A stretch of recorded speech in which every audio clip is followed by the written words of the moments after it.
আমাদের সমাজে অধিকাংশ ছেলেরা ভাবে হাউসওয়াইফের আবার কি কাজ? সেই তো রান্না বান্না, ঘর গোছানো, বাসন মাজা আর কাপড় কাচা, সারাদিন তো সেই বাড়িতেই থাকে। কিন্তু সত্যি কি তাই? একটা হাউসওয়াইফকে এতটা ছোট চোখে না দেখাই ভালো। বাড়ির বউ হলো একটা সংসারের মেরুদণ্ড। প্রতিদিন সেই ভোর থেকে সবার আগে ঘুম থেকে ওঠা থেকে রাতে সবার শেষে সবকিছু গুছিয়ে সেই মানুষটাই ঘুমোতে যায়।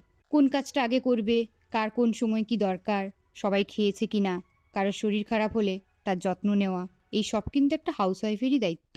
কিন্তু কি অদ্ভুত ব্যাপার, যখন সে নিজেই অসুস্থ থাকে বা তাকে এমার্জেন্সি কোথাও যেতে হবে, তখন সবার মাথায় ভাবনা চলে আসে এবার কি করে সব কাজ হবে। তাও তো ওরা হাউসওয়াইফ। নিজের শখ আহ্লাদ পছন্দ অপছন্দকে বিসর্জন দিয়ে যে সবসময় সংসারের ভালো যেটাতে হবে সেটাই অ্যাকসেপ্ট করে নেয়, সেই হলো হাউসওয়াইফ। আমি মনে করি যে বা যারা এই হাউসওয়াইফদের তাচ্ছিল্যের চোখে দেখে, তারা দুদিনের জন্য একটা হাউসওয়াইফের কর্তব্যগুলো করে দেখাক।